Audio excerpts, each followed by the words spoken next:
Toujours en compagnie de Michael Texier. Ce soir, nous recevons Abdelatif Amar. Bonsoir.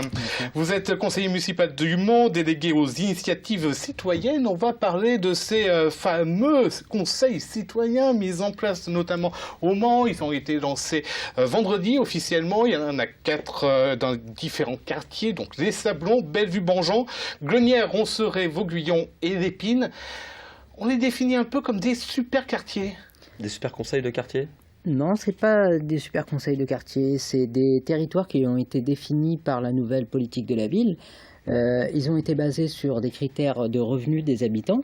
C'est ce qui a permis de définir ces territoires.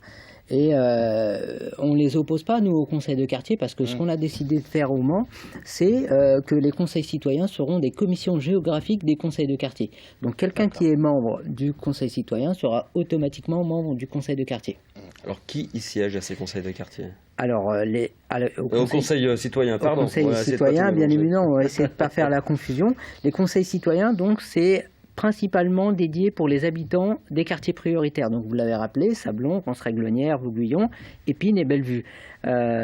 Sont conviés au sein de ces conseils citoyens les habitants, qui doivent représenter 50% de l'instance représentative, mais aussi les commerçants et les structures associatives qui soit agissent sur ce quartier-là, soit sont installées au cœur du quartier. Alors les habitants sont tirés au sort en fait, c'est ça ? Alors pour définir les personnes qui vont siéger au sein des conseils citoyens, on a fait des tirages au sort. D'abord sur les listes électorales, où est-ce qu'on a tiré plusieurs centaines de personnes, mais aussi sur les listes de bailleurs sociaux, parce qu'il y a des personnes qui n'ont pas la nationalité française et qui ne sont pas sur les listes électorales.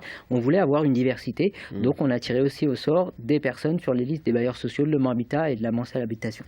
Alors une fois que la personne est tirée au sort, est-ce que la personne est obligée de siéger ? Elle n'est pas obligée de siéger, bien évidemment c'est sur de la volonté que les personnes pourront siéger au sein des conseils citoyens, mais on essaie de les convaincre, d'essayer d'apporter des arguments qui puissent faire en sorte à ce que les gens puissent trouver leur place.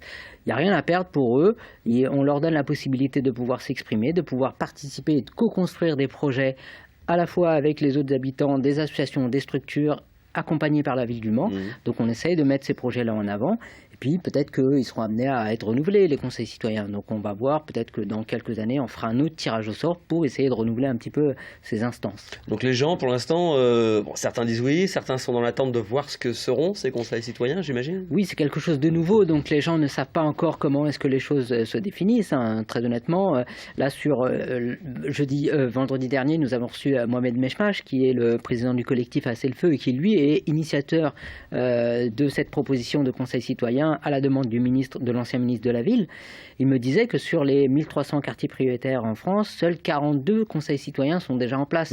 Donc il y a toujours ce temps d'ajustement. Les gens essayent de voir comment est-ce que les choses vont se mettre en place. Et puis moi, ce travail de terrain, j'essaye de le mettre en application sur, par exemple, les marchés. Je vais être beaucoup présent sur les marchés pour essayer de convaincre les gens et les amener vers les conseils citoyens. En fait, ces conseils citoyens, leur objectif, c'est un lieu d'échange, de dialogue, c'est ça ? Beaucoup plus que d'échange et de dialogue. Bien évidemment, pour pouvoir construire quelque chose, il faut bien sûr échanger et dialoguer avec plusieurs interlocuteurs. Mais c'est surtout une instance de co-construction. C'est-à-dire que les habitants définiront pour eux-mêmes ce qu'ils ont envie comme projet au niveau de leur quartier. Nous, en tant que Ville du Mans, nous essaierons de les accompagner. C'est quelque chose qui est inscrit dans le cadre du contrat de ville. Le contrat de ville, je le rappelle, est signé entre l'État et les collectivités territoriales avec d'autres acteurs, des structures, l'Agence régionale de santé, la région Pays de la Loire aussi, qui signent ce contrat de ville.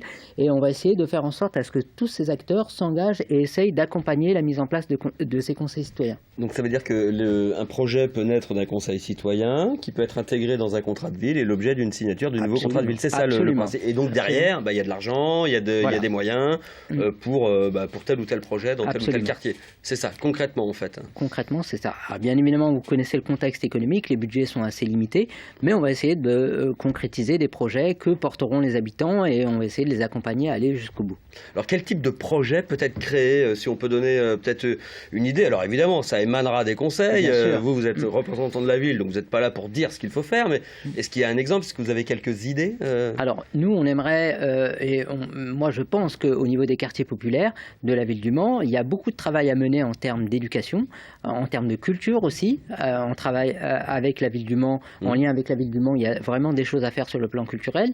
Il y a une maison de santé qui va, par exemple, être créée sur les Sablons, essayer de voir comment est-ce que les habitants peuvent s'emparer aussi de cette question et essayer de... Voilà, c'est eux qui vont être concernés par cette maison de santé, savoir ce qu'ils veulent dans cette maison de santé, essayer de construire avec la ville ce projet-là. Ça peut être aussi sur des questions de tranquillité, de sport, de plusieurs. C'est vraiment les habitants auront la main sur les projets qu'ils ont envie de mettre en place.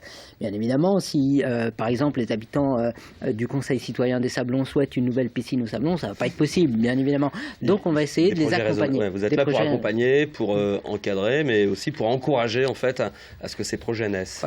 Voilà. Et une chose importante qui est nouvelle dans le cadre de ce contrat, de cette nouvelle loi sur la politique de la ville, des représentants des conseils citoyens pourront siéger au comité de pilotage du contrat de ville qui est présidé par la préfète et qui a lieu sur une période définie par la préfecture et qui fait un suivi de ce contrat de ville pour voir quelles sont les actions qui ont été définies et quel est le suivi dans le temps et la réalisation de ces actions-là. Donc quelque chose de concret.